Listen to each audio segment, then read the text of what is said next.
আমার স্নেহের সকল ছাত্রছাত্রীকে রাজু স্যার ম্যাথ সলিউশনে স্বাগতম। আজ আমি তোমাদের কোষে দেখি 10.1-এর 6 নম্বর থেকে শুরু করে বাকি অঙ্কগুলো শেখাবো। আমি এর আগের ভিডিওতে 1 নম্বর থেকে শুরু করে 5 নম্বর পর্যন্ত অঙ্কগুলো শিখেছি। তোমরা চাইলে সেগুলো দেখে নিতে পারো। আজকে আমি তোমাদের খুব সুন্দরভাবে সঠিক নামে এবং সহজ পদ্ধতি অঙ্কগুলো শেখাবো। তোমরা পুরো ভিডিও ভালোভাবে দেখবে, নয়তো বুঝতে পারবে না এবং বেশি দিন মনে রাখতে পারবে না। চলো শুরু করি। তোমরা অঙ্ক বোঝার সময় অবশ্যই কিন্তু পাশে বই রাখবে, তাতে তোমাদের বুঝতে সুবিধা হবে। আমি শেখাবো তোমাদের কোষে দেখি 10.1-এর অঙ্ক লিখে নিয়েছি। এবার শেখাবো 6 নম্বরের অঙ্ক। 6 নম্বর লিখে নিলাম। প্রশ্নে কী করতে বলা হয়েছে দেখো। প্রশ্নে বলা হয়েছে নসিবপুর গ্রামের একটি খামারের 42 জন সদস্য 24 দিনে খামারের সমস্ত জমি চাষ করতে পারেন, কিন্তু চাষের মরশুমে 6 জন সদস্য হঠাৎ অসুস্থ হয়ে পড়েন। খামারের সমস্ত জমি চাষ করতে অবশিষ্ট জন্য কতদিনের সময় লাগবে ত্রৈরাশিক পদ্ধতিতে হিসাব করি। দেখো, কাজ কিন্তু নির্দিষ্ট আছে, আর বের করতে কী বলা হয়েছে, বের করতে বলা হয়েছে দিন মানে সময়। এটা কিন্তু শেষে লিখতে হবে, যেটা বের করতে বলবে সেটা কিন্তু শেষে লিখতে হবে। দেখো তোমাদের আমি শেখাচ্ছি। প্রথমে লিখব গণিতের ভাষায় সমস্যাটি হলো। গণিতের ভাষায় সমস্যাটি হলো। বের করতে বলা হয়েছে সময় মানে দিন, সেটা লিখবো শেষে। তো লিখে নিচ্ছি সময়, আর এখানে দিন। আর সদস্য সংখ্যা কিন্তু দেওয়া ছিল, লিখে নেব সদস্য, আর এখানে লিখে নেব জন। এবার দেখো, সদস্য ছিল 42 আর সময় লাগছিল 24। এখন দেখো 6 জন কিন্তু অসুস্থ হয়ে পড়েছে, মানে 6 জন বাদ, 42 থেকে 6 বাদ থাকে 36। এই 36 জনে বাকি কাজ করতে কদিন সময় লাগবে। এখানে দেখো কাজ কিন্তু নির্দিষ্ট আছে, এখানে কিন্তু সদস্য সংখ্যা কমে গেল। সদস্য সংখ্যা যদি কমে যায় তো কাজটা করতে অবশ্য বেশি দিন লাগবে। তো এটা কী হবে, ব্যস্ত সমানুপাতি। বুঝতে পারলে? তো লিখে নেব এখানে সদস্য সংখ্যা কমায় সময় বেশি লাগবে। তোমরা মনে রাখবে, যদি এদিকটি বাড়ে আর এদিকটি কমে তো সেটা হবে ব্যস্ত সমানুপাতি, আর এদিকটি কমে এদিকটি বাড়ে ব্যস্ত সমানুপাতি। আর দুদিকটি সমান হয়, এদিকে বাড়ে এদিকে বাড়ে, এদিক যদি কমে এদিকে কমে, তবে কিন্তু হয় তোমার সমানুপাতি। ঠিক আছে, বেশি সময় লাগবে। তাই সদস্য ও সময় ব্যস্ত সমানুপাতি। এবার দেখো এটাকে আমি সাজিয়ে নেব অনুপাতে। ব্যস্ত সমানুপাতি কীভাবে সাজাতে দেখো, 42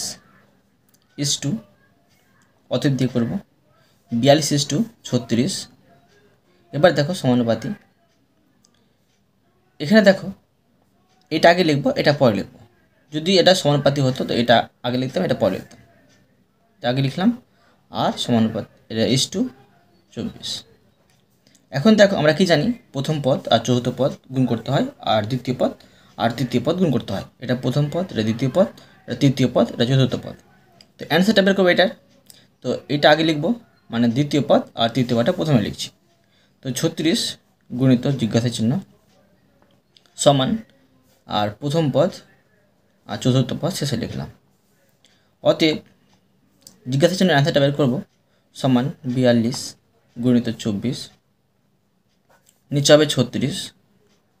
দেখো কারেক্ট করবো, 6 6 36 আর 6 7 42। এবার দেখো 4 6 24, তো কত থাকছে 4 7 28।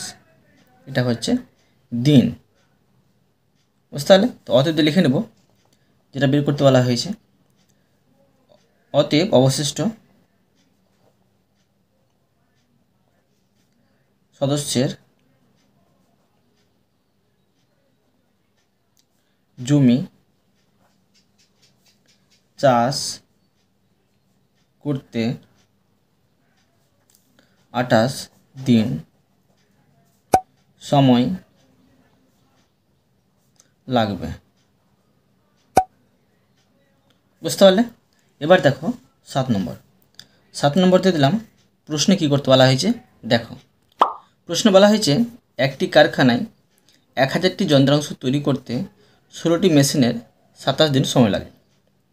যদি ওই কারখানায় আরও 2টি মেশিন বসানো হয় তাহলে একই সংখ্যক যন্ত্রাংশ তৈরি করতে কদিন সময় লাগবে ত্রৈরাশিক পদ্ধতিতে হিসাব করি। এই অঙ্কটা প্রচুর পরীক্ষায় পড়ে, তোমরা মনে রাখবে ভালো করে। একটু কঠিন আছে, তোমাদের সহজ নিয়ে বোঝাচ্ছি। দেখো দেখো প্রথমে লিখে নেব গণিতের ভাষায়। গণিতের ভাষায় সমস্যাটি হলো, বের করতে বলা হয়েছে দিন, তো এদিকে লিখব দিন মানে শেষে, আর দেওয়া ছিল মেশিনের সংখ্যা, কিন্তু এখানে লিখব মেশিন মেশিন আর এখানে লিখব টি। তোমরা মনে রাখবে এখানে কিন্তু যন্ত্রাংশ সমান সমান কিন্তু তৈরি করার কথা বলা হয়েছে, সেই জন্য যন্ত্রাংশ লিখলাম না কিন্তু, ঠিক আছে। যদি আলাদা আলাদা বলতো তখন কিন্তু লিখতে হতো। এখন দেখো মেশিন ছিল 16টি আর সময় লাগছিল 27, কিন্তু দেখো 2টি মেশিন আরও বসানো হয়েছে, তো 16 যোগ 2 সমান 18। কদিন সময় লাগবে দেখো। তবে কিন্তু নির্দিষ্ট যন্ত্রাংশ তৈরি করতে হবে, মানে 1000টি।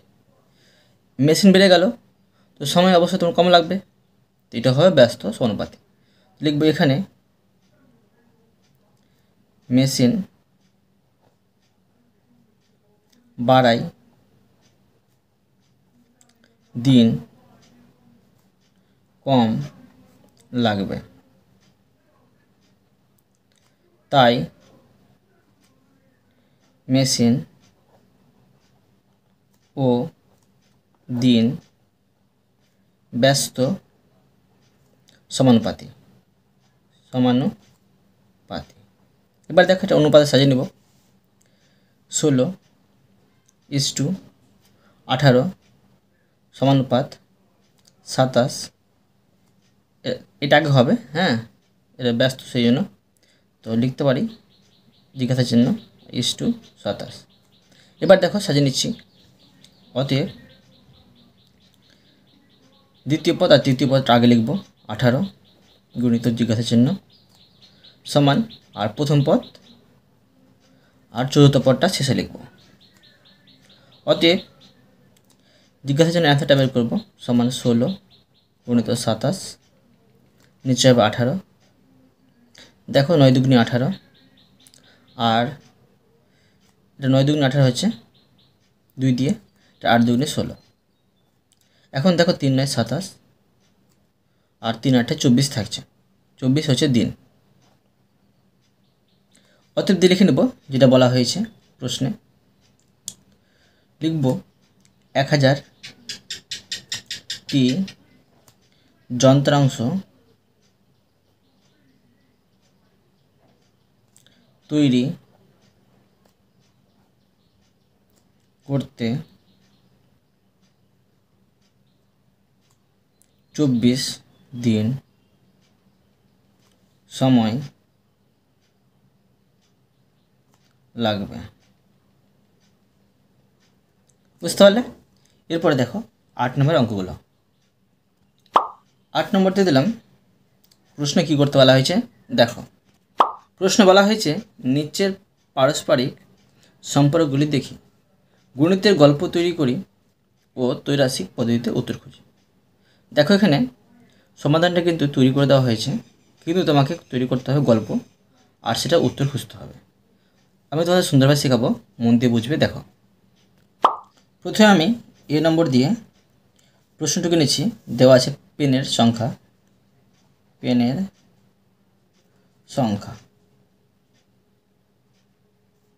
আর এখানে টি। তারপরে দেওয়া আছে মোট পেনের দাম, মোট পেনের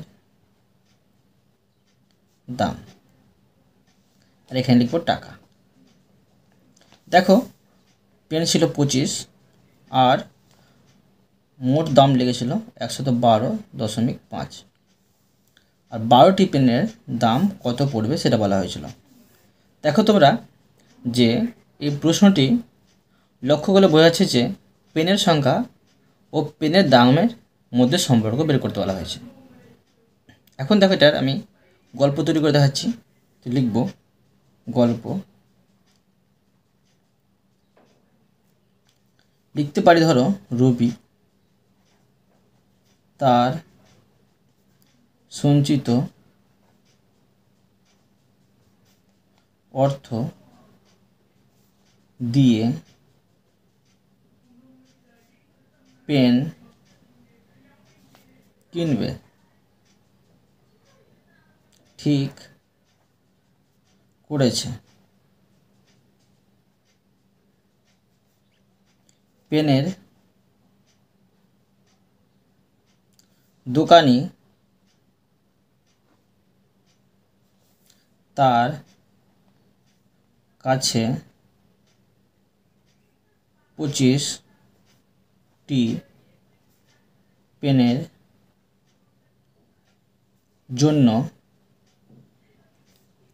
11.250 টাকা দাম নিল। এবার দেখো যদি রবি তার বোনের জন্য ওই দোকান থেকে আরও 12টি একই ধরনের পেন কিনতে চাই, তবে অতিরিক্ত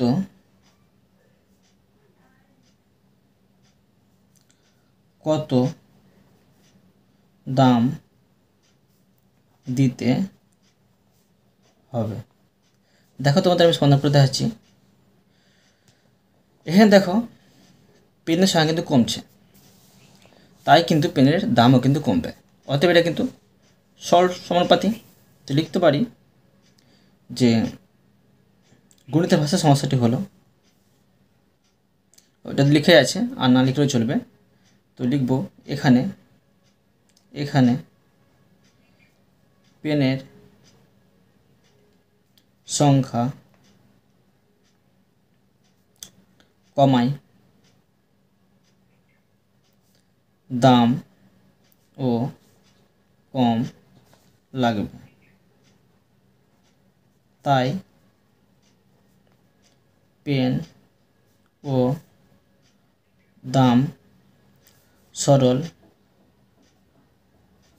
সমানুপাতি।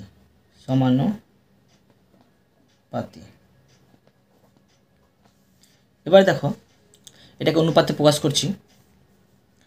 অতএব 25:12। দেখো সরল সমানুপাতে কীভাবে সাজাতে হয়। 12 সমানুপাত আর 112.5। এবার শেষে কিন্তু জিজ্ঞাসার জন্য। অতএব দেখো আমাকে কিন্তু জিজ্ঞাসার জন্য অ্যান্সারটা বের করতে হবে। সেই জন্য দেখো প্রথম পদ আর চতুর্থ পদটা এক জায়গায় রাখবো, প্রথমেই রাখবো, আর দ্বিতীয় পদ আর তৃতীয় পদটা এক জায়গায় রাখবো।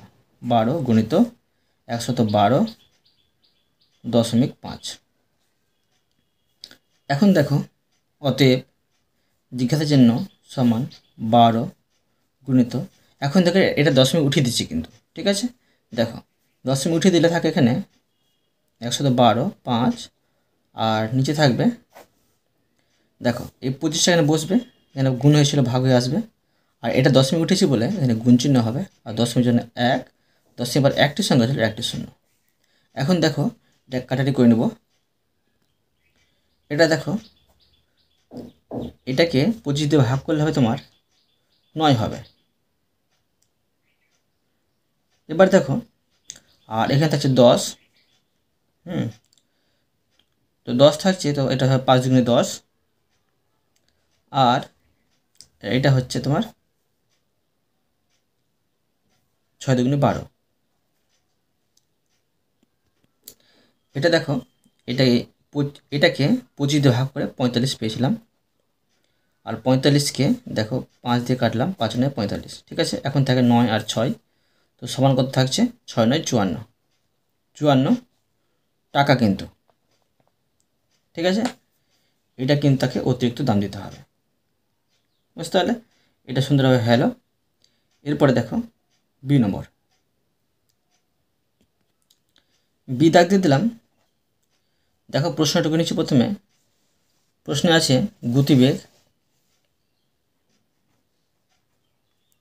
গতিবেগ কিমি পার ঘন্টা, আর এদিকে আছে দূরত্ব, আর এখানে কিমি। এখন দেখো গতিবেগ ছিল 9 আর দূরত্ব ছিল 112.5, আর গতিবেগ 12, আর এখানে জিজ্ঞাসা ছিল। এখন দেখো গল্প তৈরি করে নিচ্ছি। লিখব গল্প, লিখব। দেখো এখানে যে গতিবেগ কিন্তু বেড়েছে আর দূরত্ব কিন্তু তোমার কীভাবে কমবে। তো লিখতে পারি, আমি আমার মাসির বাড়ি যেতে 9 কিমি পার ঘন্টা,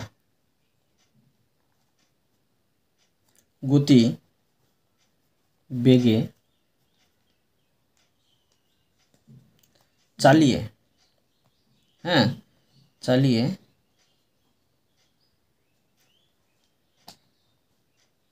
112.5 কিমি, বা এটাকে করতে পারি, লিখতে পারি সাইকেল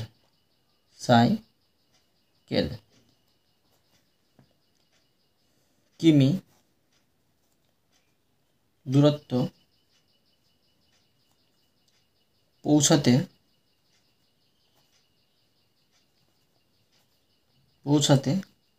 পেরেছি, কিন্তু আমি যদি 12 কিমি পার ঘন্টা গতি বেগে যেতে পারতাম তাহলে কত দূরে পৌঁছাতাম।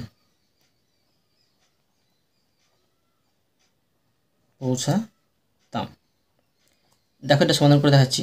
এটা হবে সরল সমানুপাতি। কেন? দেখো গতিবেগ কিন্তু বেড়ে গেলো, তো অবশ্যই আমি কিন্তু আরও বেশি দূর যেতে পারবো। দেখো লিখে নিচ্ছি। লিখব এখানে গতিবেগ বাড়ায় দূরত্ব বেশি হবে, তাই গতিবেগ ও দূরত্ব সরল সমানুপাতি।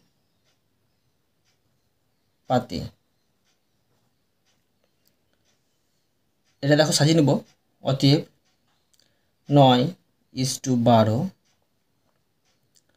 সমানুপাত 112.5 জিজ্ঞাসা চিহ্ন। এখন দেখো প্রথম পদ আর চতুর্থ পদটা এখানে রাখবো, আর দ্বিতীয় পদ আর তৃতীয় পদটা এখানে রাখবো। 112.5। অতএব দেখো জিজ্ঞাসা চিহ্নের আনসারটা বের করবো, সমান 12 গুণিত দশমিক উঠিয়ে নেব 112, আর এখানে 5, আর নিচে হবে 9টা, আর এটা দশমিক উঠেছি বলে দশমিক জন্য 1, আর দশমিক পর একটি সংখ্যা একটি শূন্য। এখন দেখো এটা কাটারি করে নেব। এটা কাটারি করলে হবে, এটা দেখো 3 3 9 হচ্ছে, এটা হচ্ছে 3 4 12। এখন দেখো এটা যাবে কাটারি, এটা করলে আমি ধরো 5 দিয়ে করলাম, 5 দুগুণে 10, হ্যাঁ এই 2 দিয়ে করছি 5 দুগুণে 10, এটা করছি 2 দুগুণে 4, বুঝতে পারলে? এখন দেখো আরও কাটারি যাবে, এটাকে আমি 5 দিয়ে ভাগ করলাম, এটা 5 দিয়ে ভাগ করে তোমার হবে 5 দুগুণে 10, আর আবার 5 দুগুণে 10, আর 5 5 25। আবার দেখো এটাকে 3 দিয়ে আমি কাটবো, 3 দিয়ে কাটলে এটা হবে 75। এখন দেখো 75 থাকছে আর 2 থাকছে বেঁচে, তো সমান 75 2 হচ্ছে 150। এটা কি হলো? এটা তোমার হলো তোমার দূরত্ব, মানে কিমি, মানে এত দূরে যেয়ে পৌঁছাবো। ঠিক আছে, এটা সুন্দরভাবে তোমার শিখে দিলাম। এরপরে দেখো সি নম্বর, সি দাগ দিয়ে দিলাম। প্রশ্নটুকু নেব। দেখো প্রশ্নে আছে পাম্প সংখ্যা, আর এখানে টি। এখানে আছে সেচের জমির পরিমাণ, এটা আছে বিঘা। এখন দেখো পাম্প 6 আর বিঘা ছিল 31.2। এখন দেখো 13টি পাম্প যদি থাকে, হ্যাঁ, তো কতটি বিঘা জমিতে জল চাষ করা যাবে? দেখো এটা আমি তোমাদের বোঝাচ্ছি। এখানে কিন্তু পাম্পের সংখ্যা কিন্তু বেড়ে গেল, তার ফলে কী হবে? জমির পরিমাণও কিন্তু বাড়বে, অর্থাৎ এই সম্পর্কটি হবে সরল সমানুপাতিক। প্রথমে আমি এটাকে গল্প তৈরি করে নেব। গল্প লিখব, একজন কৃষকের তার 31.2 বিঘা জমিতে জল সেচ করতে 6টি পাম্প লাগালেই চলে, লাগালেই চলে। এবার দেখো অপর কৃষক একই ধরনের 13টি পাম্প লাগিয়ে কি পরিমাণ জমিতে জল সেচ করতে পারবে?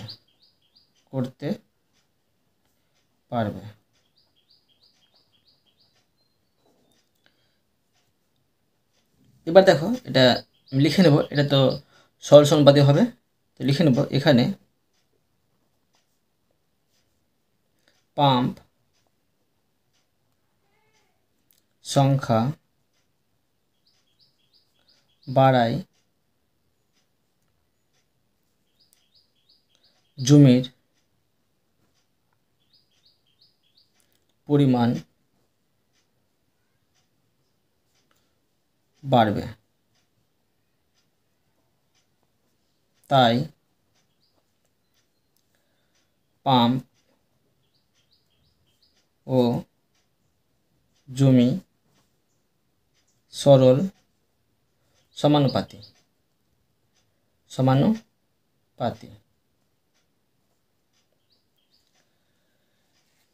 এটা দেখো সাজিয়ে নেব অনুপাতে 6:13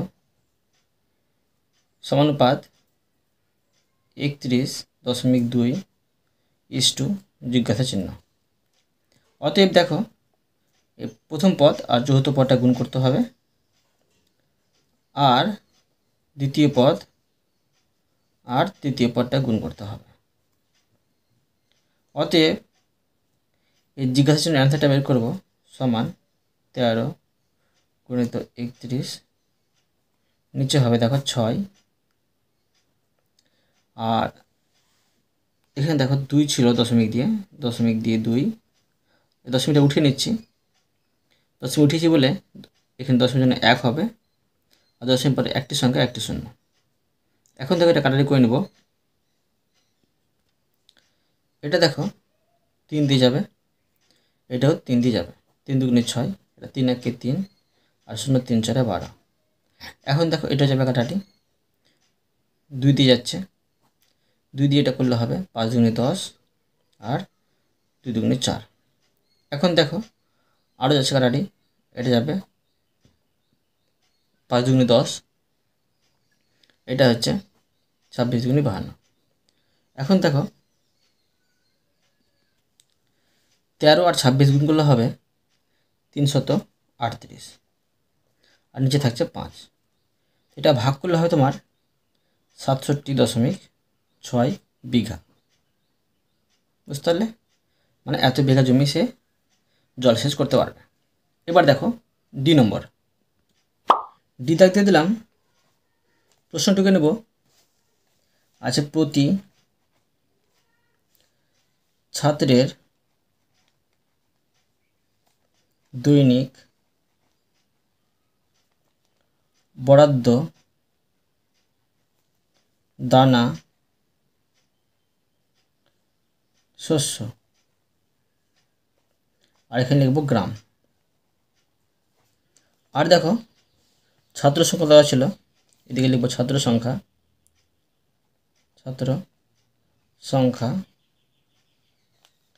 আর এটা ছিল জোন। এখন দেখো 306 গ্রাম যদি প্রতি ছাত্রের জন্য যদি দানা শস্য দেওয়া হয়, তো ছাত্রকে দেওয়া হবে 425। হ্যাঁ, 425 জন ছাত্রকে দেওয়া যাবে। এবার দেখো এখানে জিজ্ঞাসার জন্য আছে, আর এখানে আছে 458, মানে 458কে 8 জনকে কত গ্রাম করে দানা শস্য দেওয়া যাবে।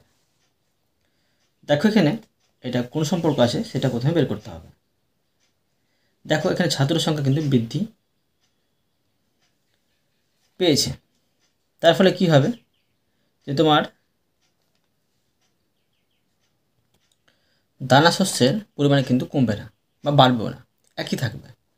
কেন দেখো তোমাদের স্কুলে যদি বা বিদ্যালয়ে যদি ছাত্র আগে থাকতো 425 জন, আর সবাইকে যদি 306 গ্রাম করে দানা শস্য দেওয়া হতো, ধরো চাল দেওয়া হতো, এখন ধরো বেড়ে এতজন হয়েছে, তাদের কি কম দেবে? দেবে না। বেশি দেবে? দেবে না। যতটুকু দিচ্ছ লাগে ততটুকু দেবে। তো এটা লিখতে পারি গল্প, লিখব কোনো বিদ্যালয়ে 425 জন ছাত্রের মিড ডে মিল প্রকল্পে দৈনিক ছাত্র প্রতি 306 গ্রাম দানা শস্য বরাদ্দ। যদি ছাত্র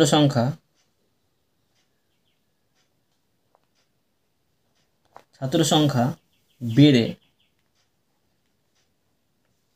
458 জন হয় তবে প্রতি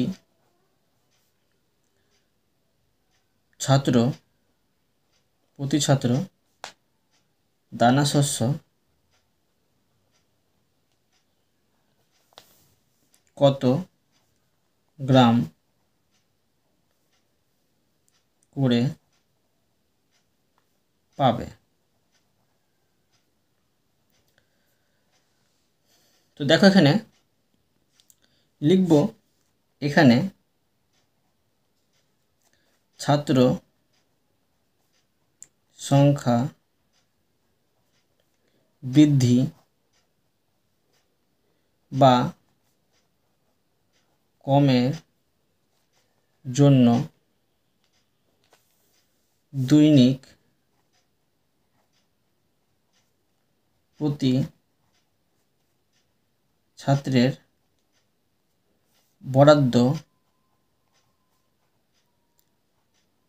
বরাদ্দ দানা শস্য বৃদ্ধি বা হ্রাস হয় না। প্রতি ছাত্রের দৈনিক দানা শস্য বরাদ্দ একই থাকবে।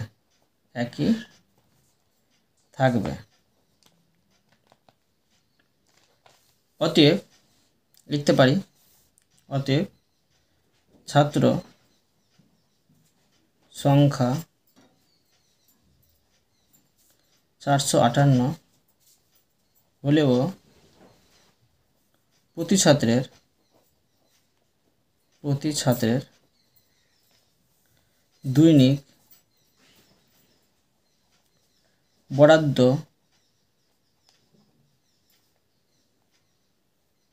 দানা শস্য 306 গ্রাম থাকবে। বুঝতে পারলে? আমি তোমাদের প্রতিটি অঙ্ক সুন্দরভাবে বুঝে দিলাম। আশা করি তোমরা ভালোভাবে বুঝতে পেরেছো। তবুও কোথাও যদি বুঝতে না পেরে থাকো আমাকে কমেন্টে জানাবে, আমি তার জন্য ভিডিও নিয়ে আসবো বা অ্যান্সার দেওয়ার চেষ্টা করব। আর অবশ্যই তোমরা এই ভিডিওতে লাইক করে দেবে এবং পরবর্তী অঙ্কের জন্য চ্যানেলটিকে সাবস্ক্রাইব করে নেবে। ধন্যবাদ।